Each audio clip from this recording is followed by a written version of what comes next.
दोस्तों, दिनाक्षी short hand में आपका स्वागत है। अगर आप चैनल पर नए हैं तो चैनल को सब्सक्राइब करें और बेल आइकन ज़रूर दबाएं। डिक्टेशन 5 सेकंड बाद स्टार्ट होगी। Ready, start.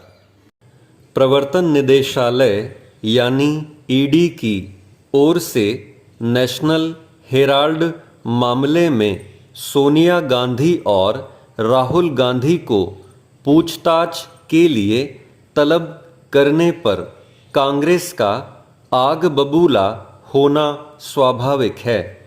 कांग्रेस की तीखी प्रतिक्रिया पर भाजपा ने उसे उसी की भाषा में जवाब दिया है। यह तय है कि इस मामले को लेकर दोनों दलों के बीच आरोप प्रत्यारोप का सिलसिला कायम रहेगा, लेकिन इससे कुछ हासिल होने वाला नहीं है। यदि कुछ हासिल करना है तो फिर नेताओं से जुड़े भ्रष्टाचार के मामले जल्द निपटाने की कोई ठोस व्यवस्था बनानी होगी। इसका कोई औचित्य नहीं कि जिन मामलों का निपटारा प्राथमिकता के आधार पर होना चाहिए वे वर्षों और कभी कभी तो दशकों तक खिंचते रहें। नेशनल हेराल्ड का मामला भी कुछ ऐसा ही है। यह मामला 10 साल पुराना है और लगता नहीं कि जल्द किसी नतीजे पर पहुंचेगा। वास्तव में नेताओं की ओर से आय से अधिक संपत्ति जुटाने, सत्ता का दुरुपयोग कर अवैध कमाई करने और काले धन को छल छद्म से सफेद करने के न जाने कितने मामलों की जांच जारी है। ऐसे कई मामले सीबीआई के पास हैं तो कुछ ईडी के पास। कुछ मामलों की जांच ये दोनों एजेंसियां कर रही हैं।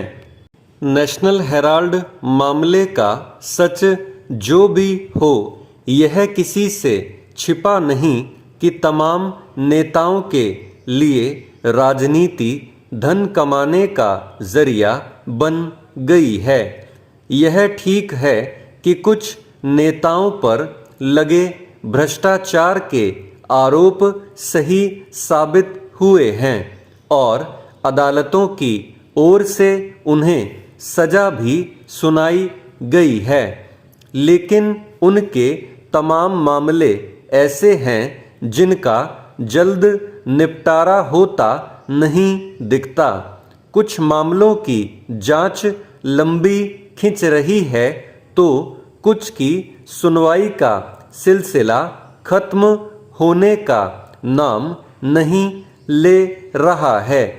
निसंदेह राजनीतिक भ्रष्टाचार के खिलाफ सख्ती दिखाया जाना समय की मांग है, लेकिन बात तब बनेगी जब नेताओं और साथ ही नौकरशाहों के भ्रष्टाचार से जुड़े मामलों की जांच एवं सुनवाई प्राथमिकता के आधार पर तेजी से होगी। फिलहाल ऐसा नहीं हो रहा है।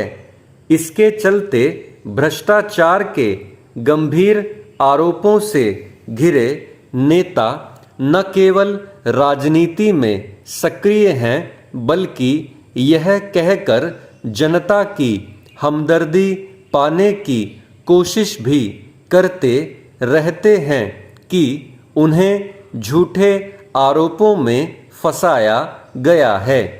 जिस तरह नेताओं के भ्रष्टाचार के मामलों का निपटारा होने में देरी हो रही है, उसी तरह सांसदों और विधायकों के खिलाफ चल रहे उन आपराधिक मामलों का भी जिनकी सुनवाई विशेष अदालतें कर रही हैं।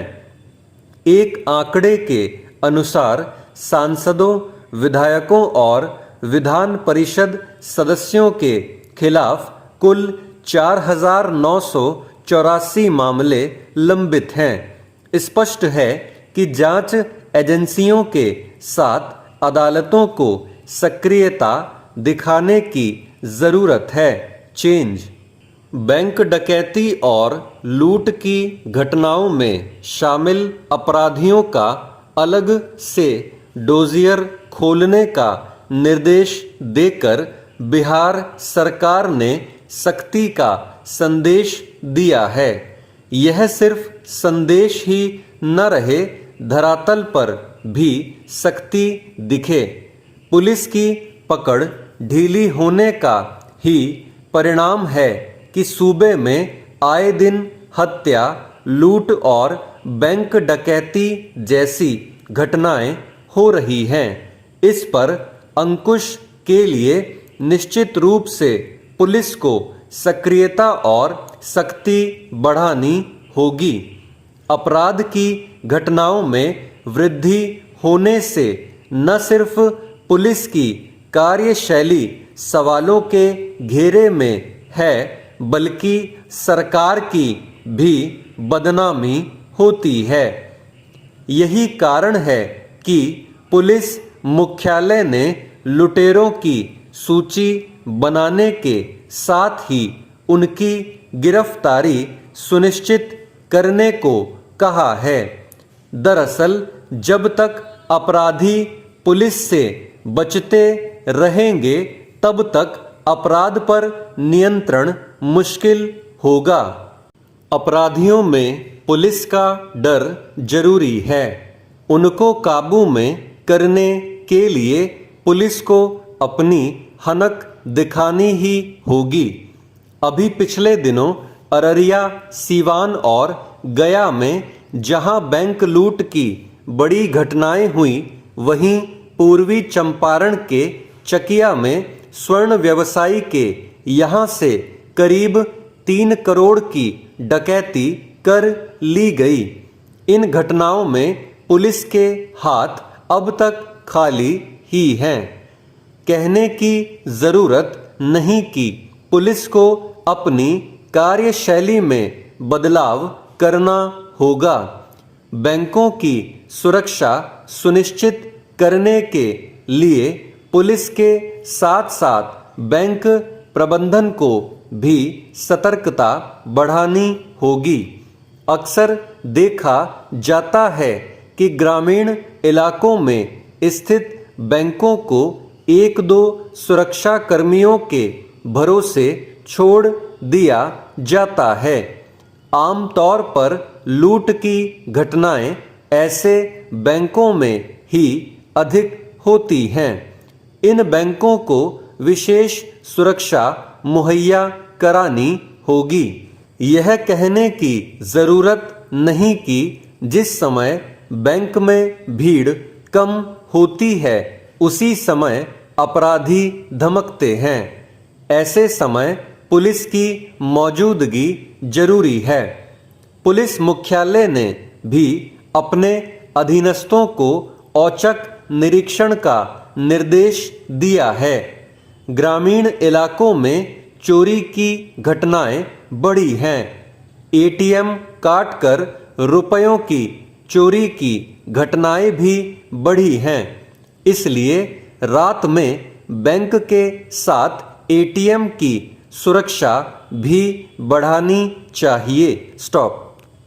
दोस्तों, डिक्टेशन अच्छा लगा हो तो वीडियो को लाइक और शेयर करें और चैनल को सब्सक्राइब करके बेल आइकन जरूर दबाएं।